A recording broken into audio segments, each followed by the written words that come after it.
I got too cold and had to put my robe on, guys. It's freaking freezing down here. Hello there, welcome back to the Closet Historian. Today I have a Q&A for you all, or rather, you all had questions for me and now I've got your answers. What are your top 3 fandoms? I'm gonna have to go with Star Wars, Harry Potter, and Cowboy Bebop. What's the easiest thing you can do daily to add some vintage flair? I'm gonna have to go with red lipstick here. I think it's, cheap and easy to get and definitely screams vintage. What are Hong Kong seam finishes? I didn't know either, I had to look it up, but it seems really nice. Ebooks or hardbound? Hardbound. I'm a materialistic person. I like to collect things. I'm a bit of a hoarder, so I want the real thing. Least favorite sewing process? Well, zippers, naturally. Favorite period of history to learn about? I'm gonna have to go with like the late 18th century. I just love the aesthetics once again going on there, and there's a lot of interesting political debacle going on, especially with the French Revolution and the American Revolution, all kinds of stuff going on in the late 18th century, so I would say the 18th century probably. What brand or type of sewing machine would you recommend for a beginner? I use a Brother Extra Large 2600 sewing machine, and it does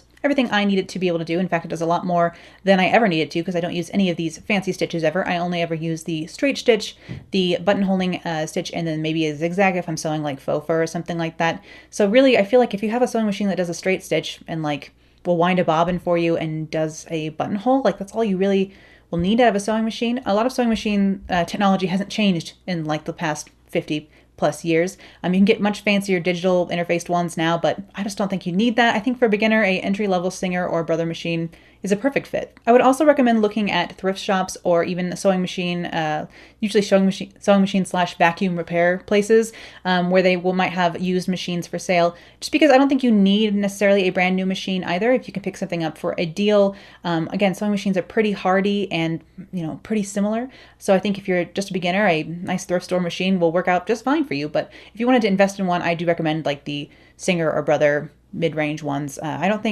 just don't think that you need to get that picky about machines. Is there anywhere in the world you haven't been to that you would like to visit? I love to travel, and there are so many places I would like to get to, but I think top of the list right now is going to be Japan, and then after that is Egypt. Makeup, lips or eyes? Eyes, they're more fun to play with the different colors. Dessert, vanilla or chocolate? Chocolate. TV, the L Word or Sex and the City. I'm going to have to go with Sex and the City just because I actually have seen all of Sex and the City, whereas I have only seen season 1 of the L Word because I've heard it gets pretty crazy after that, and like kind of whack, and I didn't know if I was up for it, so I haven't watched the rest, and I would normally love to pick the queer choice, but this time I have to go with the aggressively straight Sex and the City. And then fears, ghosts or spiders, and I would have to say spiders just because they are actually a legitimate threat to me, whereas ghosts I've never had to interact with, so we're good there. What happened to the Anne Boleyn picture behind you? Actually, it was a portrait of the young Queen Elizabeth I, but that is quite close. And the camera always wanted to focus on her face instead of mine, so she had to go. Can you tell us about your cat? Can I?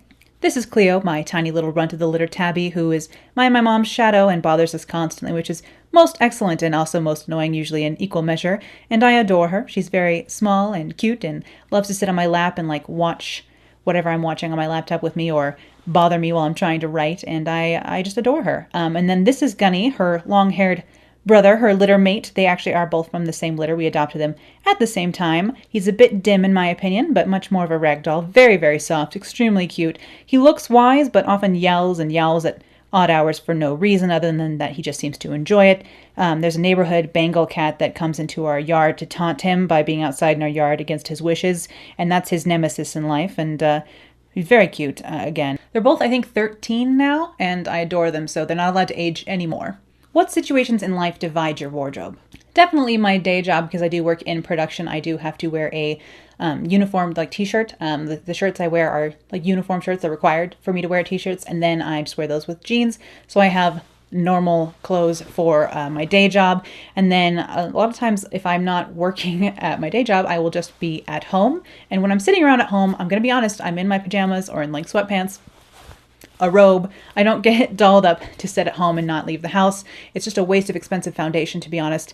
So I don't get super cute and dressed up to be home all day, but if I leave the house and I'm not going to my day job, that is when I get to wear all my fancy pretty clothes. So a lot of situations divide my wardrobe, I guess. I'm not a vintage, purist, authentic all the time type of person. We'll talk about that more we'll talk about that more soon. Do you think you will still feel this way about vintage style in 20 years? I assume so, but I've only ever really liked anything for 27 years now, so to like anything in another 20 years from now, it's really hard for me to say. Another 20 years from now is like almost another lifetime for me, it seems. So hopefully I'll still be kicking around 20 years from now. The world could have imploded, you guys. And if we are in a totally post-apocalyptic situation 20 years from now, you know I'll be rocking the retro future Rachel from Blade Runner look anyway, so I think yes. What are your favorite and least favorite eras for fashion? Well, my favorite is obviously the 1940s. I just think there's so much going on there between like the sort of rationing and simpler designs, late 30s elegance, spilling into the 40s in the beginning, or like the post-war new look stuff going on in the late 40s, and then like the crazy accessories going on, the great colors going on. I love 1940s fashion. And then for my least favorite fashion period, I'm definitely gonna go with the 1970s. I mean, there's some good looks here, but most of it I'm just like, no. Top 5 80s songs? Now, while it's very difficult to choose, today I'm gonna go with Der Kommissar, Politics of Dancing, Owner of a Lonely Heart, What is Love, and Africa. No shame. An old film I love most for costumes. Definitely gonna go with 1939's The Women. Wait. Sewing for others? Okay, I really don't, though. I mean, I have in the past is what I meant. What I meant when I said that I do nicer seam finishes when I'm sewing for someone else. I don't sew for anyone else very often at all. I haven't made something for anyone but me in over a year now. I'm very selfish when it comes to my sewing. I don't really have a lot of time for sewing for myself anymore, let alone other people. But I definitely think the easiest thing to make for someone else is a circle skirt, because you only have to get one measurement right, and that is the waist measurement. Everything else can kind of be fudged a little bit, so that's the easiest thing to make for someone else, I think, is a circle skirt. How do you prevent brooches from wearing holes in your clothes? I've never really had a problem with brooches on anything I've worn. I've never had them like ruin a garment. Usually, even if it shows like a pin mark when you take the brooch out, if you just steam that area, usually it will go away. The only other thing is that if you're wearing like a heavier brooch or something larger even, or just something that feels like kind of not stable or like anchored, or if you're wearing like a lighter weight garment and a heavier brooch, pin the brooch over atop where your bra strap is, and pin it through the bra strap as well as the shirt, and it should stay in place a lot better, and the bra strap will help support the weight of the brooch instead of it just all being on your garment. What was a piece you found difficult to style? This plaid skirt, really this fig cardigan from Emmy Design is the only thing I have that actually matches it, so it's kind of the only outfit I could make unless I choose like something really contrasty. I don't really have a good like tan sweater to go with this. The brown like check in this, or the brown burgundy check in this, is actually in between brown and burgundy. It's like neither chocolate brown nor burgundy. And then the green color in here is like everything green I own is either too yellow of a green or too blue of a green, so I just have a really hard time matching things with a skirt. What is your zodiac sign? My birthday is in July, and technically I'm a Cancer. And in fact, I think I'm a triple Cancer, I think the last time I looked. I'm not really sure what time I was born, and I don't really know the difference between sun, moon, and all the different things. I don't really ascribe to astrology at all. I'm a very sciencey, fact-based person, so I don't really believe in any astrology. And to me, it always seems like anything I ever hear about Cancers makes me believe in it even less, just because I feel like I don't fit the little descriptions anyway. So I don't really believe in astrology, but technically I am a Cancer. Do you feel yourself a spiritual person? Not at all, really. Sorry. I'm actually an atheist. I don't believe in any religion or any belief system. I believe in science, but I think that's one of those things where it's real and it's fact, whether you believe in it or not. I'm really much more of a evidence, fact, sciencey based person. That's probably quite boring, but that's the truth. So I'm definitely not a spiritual person or a theistic person at all.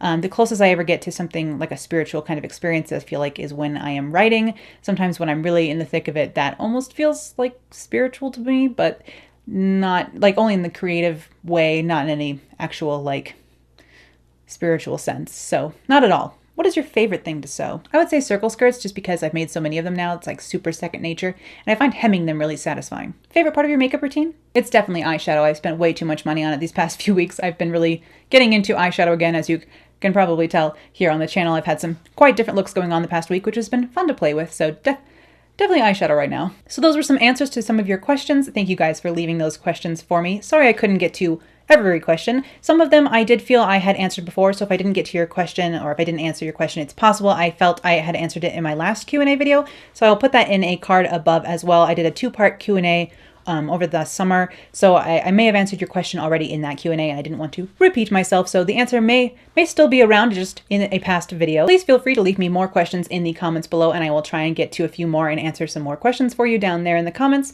And thank you as always for watching today. I'll see you again soon. Bye.